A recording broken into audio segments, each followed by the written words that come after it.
చిత్తూరు జిల్లా కుప్పం నియోజకవర్గ ప్రజలను చంద్రబాబు ప్రభుత్వం మోసం చేసింది. రిజిస్ట్రేషన్ కాని 5 ఆర్టీసీ బస్సులను హడావిడిగా ప్రారంభోత్సవం చేసి చేతులు దులుపుకుంది. ప్రారంభోత్సవం జరిగి 4 రోజులు గడుస్తున్నా బస్సులు రోడ్డెక్కలేదు. బస్సులు డిపోలకే పరిమితం కాగా సీఎం చంద్రబాబు కుప్పంలో 2 రోజుల పర్యటనలో ఉన్నారు. ఈ నెల 26న రాష్ట్ర రవాణా క్రీడల శాఖ మంత్రి రాంప్రసాద్ రెడ్డి అత్యుత్సాహం ప్రదర్శించారు. కుప్పం ప్రజలకు మెరుగైన రవాణా అందిస్తున్నామంటూ కలరింగ్ ఇచ్చారు. 5 ఆర్టీసీ బస్సులకు పూజలు చేసి ప్రారంభించారు. తీరా అవి రోడ్డెక్కకపోవడంతో ప్రజలు ముక్కును వేలేసుకుంటున్నారు. పూజలు చేసి బస్సులు డిపోలో పెట్టుకోవటం ఏంటంటూ చర్చించుకుంటున్నారు. చిత్తూరు జిల్లా కుప్పం నియోజకవర్గ ప్రజలను చంద్రబాబు ప్రభుత్వం మోసం చేసింది. రిజిస్ట్రేషన్ కాని 5 ఆర్టీసీ బస్సులను హడావిడిగా ప్రారంభోత్సవం చేసి చేతులు దులుపుకుంది. ప్రారంభోత్సవం జరిగి 4 రోజులు గడుస్తున్నా బస్సులు రోడ్డెక్కలేదు.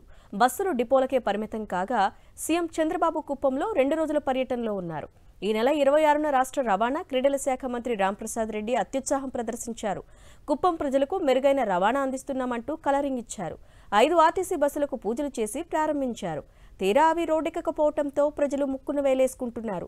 పూజలు చేసి బస్సులు డిపోలో పెట్టుకోవటం ఏంటంటూ చర్చించుకుంటున్నారు.